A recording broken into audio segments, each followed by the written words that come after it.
dimaki, direndahkan, atau bahkan kekerasan kerap kali dirasakan oleh setiap manusia. Orang yang biasanya memegang peran jahat dalam tiap kasus pembulian di dunia diisi oleh orang-orang yang memiliki kemampuan untuk mempengaruhi pendapat orang lain atau dipandang dari status sosial yang lebih tinggi dari sang korban. Celakanya bagi sang pembuli, mereka tidak menyadari bahwa ia sedang membentuk dendam yang mengeras dalam hati sang korban. Layaknya bom waktu, dendam itu bisa meledak bagai ranjau yang dapat meluluhlantahkan siapa saja yang menginjaknya. Faktanya, Mike Tyson yang kita kenal sebagai berandalan tak luput dari kasus pembulian. Dalam kisah kali ini, kita akan bedah lapisan pribadi Mike Tyson dari awal kisah hidupnya sampai ia menjadi seorang petinju profesional.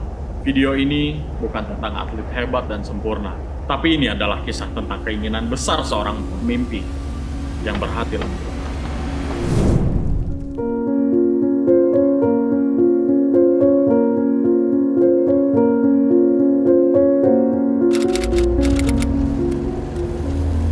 Telah lahir sebuah nama besar di tepi New York barat sana. Bocah berkulit hitam dari kawasan industri Bronx, New York. Tumbuh besar dengan menerima realita bahwa semua serba sulit, ditambah dengan status sosialnya yang terbilang kelas bawah. Michael Gerard Tyson lahir dari pasangan turunan Jamaika, namun ia sendiri tidak mengenal ayahnya. Did you know your father? Not well. I knew the man who they said my father was. Namun, Tyson menganggap Jimmy Kirkpatrick sebagai ayah kandungnya. What was his name? His name was Curly Jimmy Kirkpatrick. Karena Pearsall Tyson yang merupakan ayah kandung aslinya, meninggalkan Mike sejak ia masih dalam kandungan ibunya. Kirkpatrick tinggal bersama ibunya, Lorna Smith Tyson, pada saat kelahirannya. Tak lama kemudian, Kirkpatrick meninggalkan Mike bersama ibunya, saudara laki-lakinya, dan saudara perempuannya.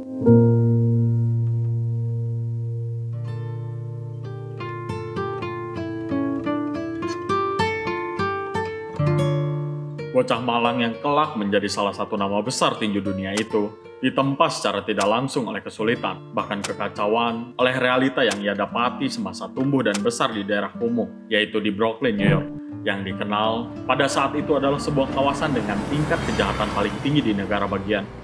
Namun, hal itu tidak langsung membuat Tyson menjadi seorang berandal. Jauh dari kata bengal yang kita tahu, Tyson kecil lebih suka bersahabat dengan merpati.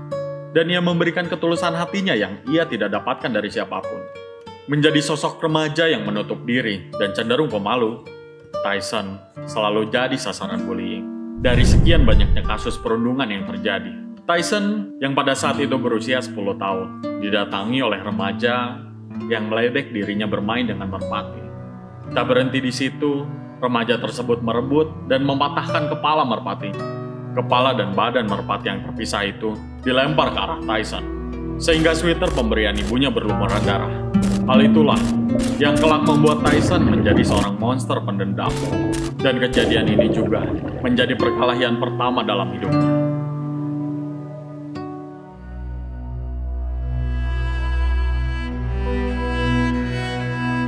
Satu tahun setelah kejadian itu, Tyson mulai terbiasa dengan perkelahian jalanan ala The Warriors. Tyson yang kala itu berusia 11 tahun, mulai menunjukkan sisi hitam dari kebanyakan remaja Brooklyn. Lingkungan Brooklyn kala itu sukses membuat Tyson berubah drastis. Tyson muda mulai menemukan gaya bertarung jalanannya. Selain itu berguna untuk pertahanan diri, sayangnya Tyson menggunakan untuk melakukan tindak kriminal. Bukan tanpa sebab ia lakukan hal itu. Tentu saja, kondisi finansial ditambah pergaulannya yang mempengaruhi Tyson untuk memacu adrenalinnya untuk melakukan kejahatan. Setelah tergabung dalam geng bersama Jolly Stompers, Tyson mengakui bahwa dirinya pernah merampok supermarket hingga menahan dengan menodongkan senjata padanya. Tyson yang berusia belasan tahun pun pernah tercatat 30 kali ditahan oleh pihak kepolisian setempat. Hingga akhirnya, perilaku buruk Tyson sukses membuat dirinya terdaftar di Tyrant School for Boys, yaitu sekolah berandalan yang terletak di New York untuk menampung dan membina para remaja laki-laki, khususnya di Bronxville, Harlem, dan tentunya Brooklyn, daerah yang dimana Tyson tumbuh menjadi remaja berandal. Jika Asterix pada Galia, maka Tyson pada Brooklyn. Bob Stewart, seorang konselor di Tryon, merupakan mantan seorang juara tinju amatir yang pada kala itu memutuskan untuk melanjutkan karirnya sebagai konselor di sekolah khusus untuk para remaja yang dianggap bermasalah. Ia merupakan sosok yang tegas dan pastinya disegani oleh para mantan berandalan seperti Tyson. Singkat cerita, pertemuan Tyson dan Stewart menghasilkan sebuah kesepakatan antara mereka, yang dimana Stewart menyetujui untuk mengasah kemampuan tinju Tyson, asalkan Tyson menuruti permintaan Stewart, yang dimana Stewart meminta Tyson untuk memperbaiki sikapnya. Dari hasil kesepakatan itu, sebenarnya menjadi momentum Tyson untuk memulai menyusun kembali harapan. Tyson mulai giat belajar, yang emang sebelumnya Tyson adalah seorang yang sangat pemalas. Bahkan di usianya yang memasuki belasan, ia masih kesulitan untuk membaca. Akan tetapi, berkat motivasi yang ia terima dari Stewart, ia dapat meningkatkan kemampuan membacanya, hingga menyelesaikan ke tingkat ke-7 hanya dalam hitungan bulan. Tekadnya pada dunia tinju pun semakin kuat. Tyson mulai mempelajari teknik, dan ia sering mengorbankan waktu istirahatnya hanya untuk berlatih tinju.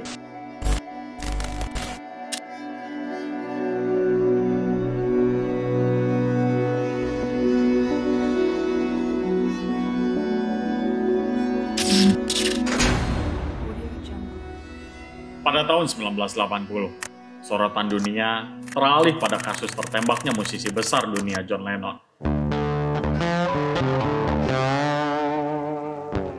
Namun pada periode yang sama, merupakan tahun di mana bocah bengal dari Brooklyn bertekad membuat dirinya lebih hebat dari siapapun. Merasa dirinya telah memberikan semua ilmunya kepada Tyson, Bob Stewart yang menilai Tyson berbakat dalam tinju, akhirnya mempertemukan Tyson dengan seorang manajer tinju legendaris keturunan Italia yang bernama Constantine D'Amato, atau yang biasa kita kenal Cus D'Amato. D'Amato yang memiliki gym di Catskill, New York, memang tercatat sukses menangani beberapa petinju kawakan pada saat itu, seperti Peterson dan Josephus. Tampaknya, pesona Tyson telah membuat D'Amato setuju untuk mulai menariknya dari Tryon ke dalam kandang para petarung buas yang dibuat D'Amato. Di sana, Tyson mulai mengalami perubahan. Ia mulai berlatih keras di bawah pengawasan D'Amato, bahkan mendapatkan jadwal yang padat untuk berlatih tinju. Tyson juga harus melanjutkan pendidikan sekolah menengahnya di Catskill, New York. Tyson berlatih tinju siang dan malam, melahap porsi ekstra hingga harus berlaga kelas tinju amatir tanpa sanksi, yang membuat Tyson seringkali berhadapan dengan lawan yang lebih tua dari usianya. Karakter kepemimpinan D'Amato tampaknya cocok dengan kepribadian Tyson yang cenderung tidak disiplin. Dari tangan dingin D'Amato, Tyson mulai naik daun dan dikenal publik. Pada tahun 1982, publik New York dibuat terpukau oleh Tyson, sang pendatang baru dengan ciri khas pukulan peekaboo, tengah berjuang demi mewakili kontingen Amerika untuk Olimpiade. Namun, Tyson harus takluk pada Harry Tillmans, yang membuatnya gagal ikut serta pada Olimpiade. Bukanlah hal yang patut disesali publik saat Tyson dihajar Tillmans. Pasalnya, Tillmans sukses menyumbang medali emas untuk Amerika. Walaupun gagal ikut serta pada Olimpiade senior, Tyson muda sudah pernah mencicipi medali emas pada Olimpiade tingkat junior. Pada saat itu ia sukses menghajar Joe Cortez hanya dalam 8 detik. Here we go. Bombs away, Jimmy. Let's watch this carefully. Because Tyson in the blue is a bomber. He's trained by no other than Cus D'Amato. Oh! And there it's all over. Saat namanya kian dikenal, tepatnya pada tahun 1982, Tyson yang pada saat itu tengah memusatkan pikiran dan segalanya hanya untuk karir tinjunya, harus menerima batu sandungan yang membuatnya terpukul. Orang tua kandung yang satu-satunya ia kenal menderita kanker kronis hingga akhirnya meninggal dunia. What was your feeling when she passed? Revenge. We never had anything, so my revenge was having everything. Pada saat itu juga Cus D'Amato terus memotivasi Tyson untuk tidak pernah menyerah pada keadaan. Singkat waktu, usaha D'Amato berhasil dan Tyson memulai tinju profesional pertamanya pada tahun berikutnya.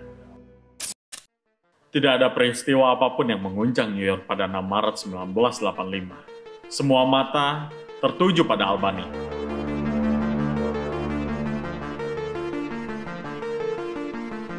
Tyson melakoni debut profesional pertamanya dengan sukses, menghancurkan Hector Mercedes. Tyson menunjukkan gaya baru dalam dunia tinju saat itu. Pukulan cepat, gaya bertahan yang kuat, serta dapat mengintimidasi lawannya. Bagai mimpi buruk, Mercedes saat itu benar-benar dibuat malu oleh Tyson. Fist of Iron adalah kata yang dimuat surat kabar pada Tyson saat itu. He's with me. I often say to him, you know, I owe you a lot, and he doesn't know what I mean, but I'm going to tell him now what I mean. If he weren't here, I probably wouldn't be alive today. Saat setelah melakukan debut pertamanya pada ring tinju profesional, the fact that he is here and doing what he's doing, and doing as well as he's doing, and improving as he has, gives me the motivation and interest to stay alive. Dan mulai menunjukkan bibit-bibit kesuksesannya. Because I believe that a person dies when they no longer wants to live. But I have a reason with Mike here, and he gives me the motivation. I will stay alive, and I will watch him become a success. Because I will not leave until that happens. Taz menepati janjinya.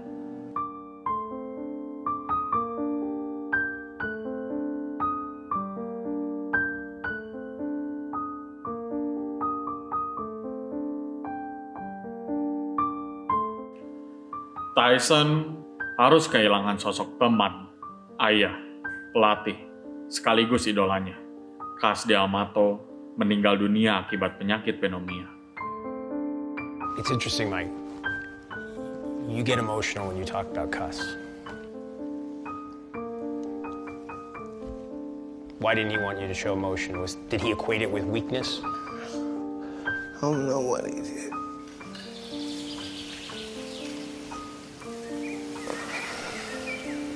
You okay? Yeah, this guy know that I did it.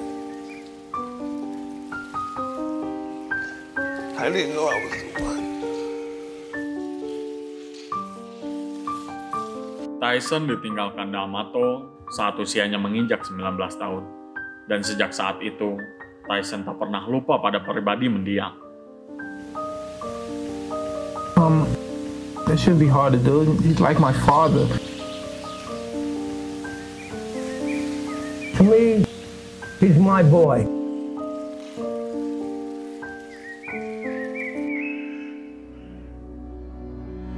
Tyson juga mulai kehilangan arah. Ia membutuhkan sosok untuk menggantikan Cus D'Amato. Saat itu, ia merasakan adrenalin yang meledak-ledak. Bahkan ia siap menghancurkan siapa saja yang berhadapan dengannya. Bagi Tyson, kesuksesan dalam dirinya bukanlah hal yang mudah ia jalani. Banyak hal rintang telah ia lewati. Dalam ketidakstabilan emosi, ia melihat cahaya harapan yang bisa ia ikuti. Ia teringat ada dendam yang belum terbalaskan bagi sang legenda sekaligus idola. Only last week, I murdered a rock, injured a stone, hospitalized a brick.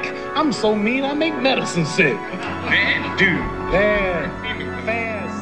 Saling menghargai, mengidolakan, dan mendeladani adalah rasa yang dimiliki oleh Mike Tyson kepada Ali.